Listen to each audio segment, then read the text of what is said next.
প্রথম ইন, কোনো কিছুর মধ্যে আগে থেকেই আছে যদি এরকম বোঝাই তাহলে ইন বসে। The boy is reading book in the room, বালকটি ঘরের মধ্যে বসে বই পড়ছে। তাহলে এখানে বালকটি কিন্তু আগে থেকেই ঘরের মধ্যে আছে এবং সেখানে সে বই পড়ছে ঘরের মধ্যেই, তাই এখানে কি বসলো, ইন বসলো। একইভাবে দ্য কি ইজ ইন দ্য ড্রয়ার, চাবিটি হয় ড্রয়ারের মধ্যে, তো চাবিটি আগে থেকেই ড্রয়ারের মধ্যে অবস্থান করছে, তো এখানেও কি হলো, ইন হলো। এবার দেখো ইনটু, ইনটু কোথায় বসে না, বাইরে থেকে কোনো কিছুর মধ্যে প্রবেশ করা বোঝালে সেখানে ইনটু বসে, অর্থাৎ কোনো কিছুর বাইরে আছে সেখান থেকে সে কোনো কিছুর মধ্যে প্রবেশ করলো, তো এসব জায়গায় ইনটু বসে। যেমন the fox fell into the well, শিয়ালটি কুয়োর মধ্যে পড়ে গেল। তো শিয়াল সে তো কুয়োর বাইরে ছিল, সে কুয়োর জলের মধ্যে পড়ে গেল, তো বাইরে থেকে ভিতরে প্রবেশ করলো, এই জন্য এখানেও কি হলো, into. The boy walked into the room, বালকটি হাঁটতে হাঁটতে ঘরের মধ্যে প্রবেশ করলো, তো এখানেও বালকটি কি ঘরের বাইরে ছিল, সে আস্তে আস্তে ঘরের মধ্যে প্রবেশ করলো, তো এখানেও বাইরে থেকে ভিতরে প্রবেশ করা বোঝাচ্ছে, তো এখানেও কি হবে, ইনটু হবে। তো এবার দেখো থ্রু, থ্রু মানেও মধ্য দিয়ে, কিন্তু এটা কখন বসে না, যখন কোনো কিছুর মধ্যে এক প্রান্ত দিয়ে প্রবেশ করে আবার অন্য প্রান্ত দিয়ে বেরিয়ে যায় তখন আমরা থ্রু ব্যবহার করি। যেমন the train is passing through the tunnel, তো ট্রেনটা টানেলের মধ্য দিয়ে বেরিয়ে গেল, তো এখানে কি টানেলের এক প্রান্ত দিয়ে প্রবেশ করলো এবং অন্য প্রান্ত দিয়ে বেরিয়ে গেল, তো এখানে কি ব্যবহার করা হলো, থ্রু।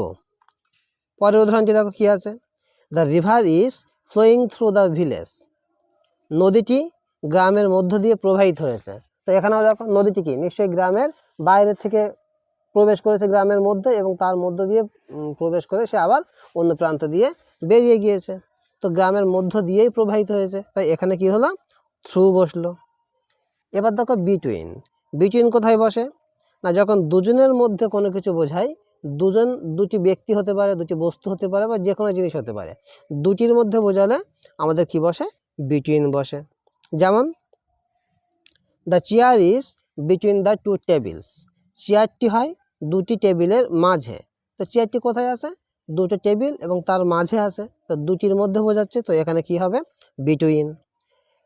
পরেরটি দ্য টি-20 world cup final was held between India and South Africa, তো টি-20 যে বিশ্বকাপটা হয়ে গেল তার ফাইনাল ম্যাচটি কী বলা হলো, যে সাউথ আফ্রিকা এবং ইন্ডিয়ার মধ্যে অনুষ্ঠিত হয়েছিল, তো এখানেও দুটি দলের মধ্যেই অনুষ্ঠিত হয়েছিল, তাই এখানে কি আসলো, বিটুইন।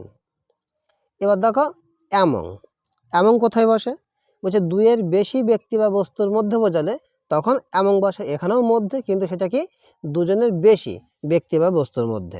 যেমন the girls are quarrelling among themselves, মেয়েগুলি নিজেদের মধ্যেই ঝগড়া করছে, তো এখানে অনেকগুলি মেয়ে তাদের নিজেদের মধ্যে ঝগড়া করছে, তাই এখানে কি বসলো, অ্যামং।